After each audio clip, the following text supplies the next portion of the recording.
What's broken about the way things are done now? Yeah, so like you mentioned, thank you, Emily, for having us on the show. Nikke and I met while we were engineers at Google and have gone through the interview process ourselves. And you're in San Francisco, and hopefully you're a Warriors fan. The best way I'd like to describe the way that the technical interviews are broken is, when the Warriors went out to recruit Steph Curry, they didn't put him in a room and put him in front of a whiteboard and have him draw plays. They saw how he played on the court. And the way traditional technical interviews work today, we were in rooms in front of a whiteboard reciting very theoretical algorithmic knowledge. It's completely broken and separate from the way that engineers work on the job day to day. I am a Warriors fan indeed, so I appreciate the metaphor. Talk to us about who gets left behind in the classical technical interview and who has that advantage. Is it generally male candidates, Nicole? Yeah, it's a great question. Traditional software engineering interviews tend to focus on what you learn in a computer science classroom, so highly theoretical knowledge. And what that means is we're often leaving out folks that are coming from untraditional backgrounds. So folks that are self-taught, that have taught themselves by being on the internet, or folks that came through a coding boot camp. My sister went through a coding boot camp and is now a senior engineer at Dropbox. Additionally, kind of exactly as you hit on, software engineering interviews, data shows they're super inconsistent. And so what that means is that only a third of candidates are consistent in their performance, but women are 7 times more likely to drop out of the interview process after a poor interview experience. And what that means is we have a leaky pipeline that is just validating, the perspective of, when I look at the industry, I don't see people that typically look like me. And so if I go through an interview process that is super inconsistent, that I fail, I reflect on it, and I think that means I'm not a great engineer. But really, what we found is it's not candidates that are failing the technical interview process. It's the technical interview process that is failing them. You recently raised $5 million in funding led by Cowboy Ventures, and you're trying to take on a $100 billion recruiting software industry. Sargun, what makes you think that your way is better? Like Nikke mentioned, we both are engineers, and when we met each other, we kind of started venting about the interview process ourselves, and we looked at ourselves and said, who better to redesign the broken interview process than engineers that have gone through it ourselves? And a lot of the existing tools that exist in the industry today have approached this problem by looking at what companies are missing. It's an inefficient problem. It takes a really long time to interview engineers, and they've digitized this broken interview process, but they haven't actually stopped to ask the question, how do we fix the broken interview process? So Nikke and I approach this from a candidate perspective.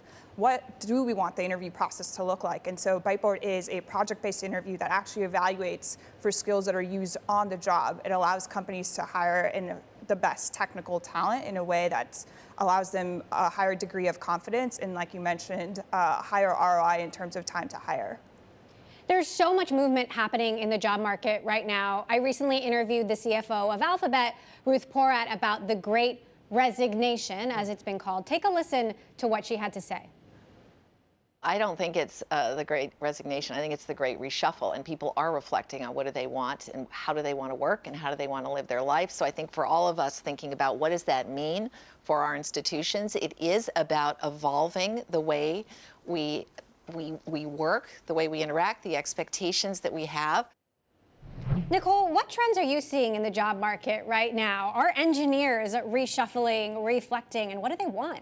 Absolutely. Candidates are definitely reshuffling. And I think one of the things that is incredibly important for companies to realize is candidates have options, which means you need to offer an excellent candidate experience to ensure that if you do make an offer, they're going to go with your company. Otherwise, you spent a ton of time interviewing and the candidate doesn't even end up joining. And so to ensure that you offer a great candidate experience, you have to offer an experience where candidates feel like they're fairly evaluated, where they feel like they're able to connect with your team and understand what it would be like to actually work at your company. And with a tool like Byteboard, you're able to ensure that you're assessing for the right skills, offer an experience that candidates love, and ensure that you have the time to connect with candidates in a really authentic way.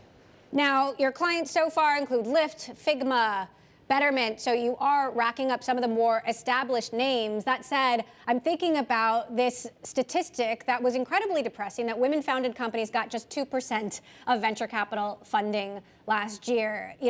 What needs to change, Sargun, despite so much more awareness about the need for diversity among entrepreneurs just like yourselves? Why isn't it happening?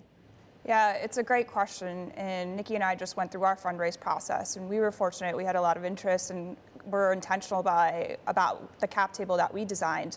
But we had a tough time too, and we faced a lot of biases in the process. So our hope is by building something like Byteboard into a successful big business, we lead by example to show that great ideas can come from anyone, can come from anywhere, and can look like founders like Nikke and myself. So, Nikke, last quick question. Give us the vision for the future. Where are you?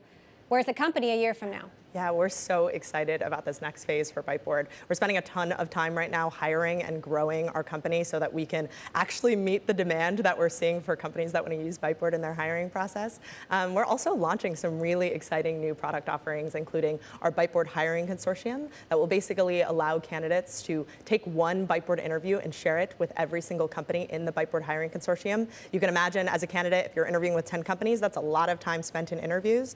And by using this piece of the process, candidates are able to save a ton of time, and companies are able to move quickly and offer an excellent candidate experience. So we're really excited about growing our team and offering new products that help folks hire better.